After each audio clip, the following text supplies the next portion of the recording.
विष्णुदेव साय 59 साल के विष्णुदेव साय को जब छत्तीसगढ़ का मुख्यमंत्री बनाने का ऐलान हुआ तो लोगों को समझ में आया कि क्यों इंचार्ज ओम माथुर ने कहा था कि मुख्यमंत्री का नाम चौंकाने वाला होगा। इससे बढ़िया क्या निर्णय होगा। श्रेष्ठ कार्यकर्ता, अनुभवी कार्यकर्ता, अटल जी की सरकार में मंत्री रहे हुए कार्यकर्ता, ऐसे कार्यकर्ता को चुना हमने, इससे अच्छा और क्या हो सकता है। सबसे पहले भारतीय जनता पार्टी का आभार व्यक्त करना चाहूंगा, जिन्होंने गांव के एक छोटे से कार्यकर्ता के ऊपर इतना बड़ा विश्वास व्यक्त किया कि आज छत्तीसगढ़ सरकार का नेतृत्व करने का अवसर दिया है। इसलिए मैं भारतीय जनता पार्टी का आभारी हूं। छत्तीसगढ़ के बारे में चुनाव से पहले कहा जा रहा था कि यहाँ कांग्रेस मजबूत दिख रही है। कांग्रेस की उस मजबूती का आधार आदिवासी वोट था, जिसने 2018 में बीजेपी की लुटिया डुबो दी थी। लेकिन इस बार छत्तीसगढ़ के आदिवासी इलाकों में हाथ खाली रह गया और कमल खिल उठा।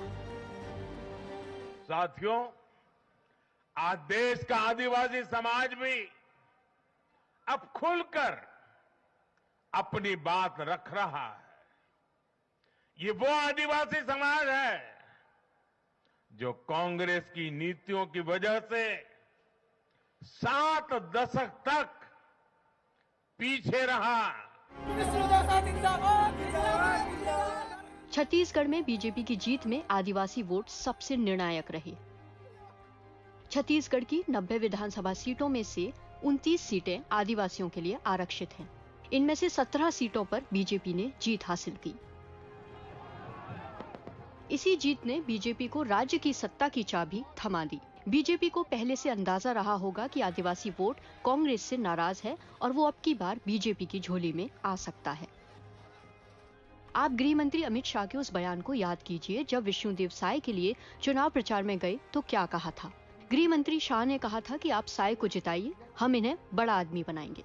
माताओं, भाइयों, बहनों, विष्णुदेव जी हमारे अनुभवी कार्यकर्ता है, नेता है, सांसद रहे, विधायक रहे, प्रदेश अध्यक्ष रहे। एक अनुभवी नेता को आपके सामने भारतीय जनता पार्टी लेकर आई है।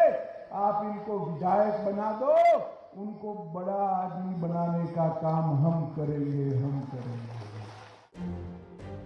छत्तीसगढ़ में बीजेपी जीती तो विष्णुदेव साय वाकई राज्य के सबसे बड़े आदमी बन गए। जानकार मानते हैं कि आदिवासी मुख्यमंत्री बनाकर उड़ीसा और झारखंड तक पार्टी ने एक संदेश दिया है। छत्तीसगढ़ में आदिवासियों की संख्या अगर 32% है तो झारखंड में 26% है, जबकि उड़ीसा में इनकी आबादी कुल आबादी की 23% है। साथ ही जिस जातिगत जनगणना के जरिए विपक्ष बीजेपी और मोदी सरकार पर हमलावर होता है, उसकी एक मजबूत काट छत्तीसगढ़ में बीजेपी का ये फैसला साबित हो सकती है। इसका फायदा बीजेपी राजस्थान, मध्य प्रदेश और गुजरात जैसे राज्यों में भी उठा सकती है, जहां आदिवासियों की ठीक ठाक आबादी है। बीजेपी पर अक्सर आदिवासी विरोधी होने का आरोप लगता है, लेकिन अपने एक राज्य का मुख्यमंत्री आदिवासी नेता को बनाकर बीजेपी इस आरोप की हवा निकालने में कामयाब हो सकती है। मोदी जी ने एक ट्राइबल्स को की पॉलिटिकल पोटेंशियल को समझ लिया बीजेपी ने, और उसको लेकर के उन्होंने बड़े पैमाने पर नए स्कीम्स, नए प्रोग्राम, ये सब करके उनको अपने साथ जोड़ने की कोशिश की।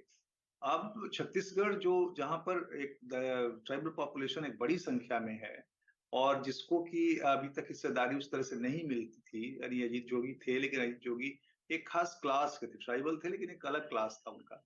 लेकिन ये एकदम जो ग्रास रूट ट्राइबल कम्युनिटी से जुड़े हुए व्यक्ति को बना करके उन्होंने वहां पे जो ट्राइबल वोटर्स हैं उनको एक बड़ा मैसेज देने का, हिस्सेदारी का, कि हम आपको हिस्सेदारी दे रहे हैं। और वो वहां की पॉलिटिक्स के लिए एक बड़ा परिवर्तन है। और वो न केवल वहां, मध्य प्रदेश के ट्राइब्स, गुजरात के ट्राइबल पॉलिटिक्स, राजस्थान के ट्राइबल पॉलिटिक्स, सब में असर डाले। बीजेपी ने विष्णुदेव साय पर जो दांव चला है वो छत्तीसगढ़ को आदिवासी मुख्यमंत्री देने से आगे जाता है, और इस दांव पर जनता को कितना एतबार है ये अगले साल के लोकसभा चुनाव में पता चलेगा। एनडीटीवी इंडिया के लिए रायपुर से जुल्फिकार अली की रिपोर्ट।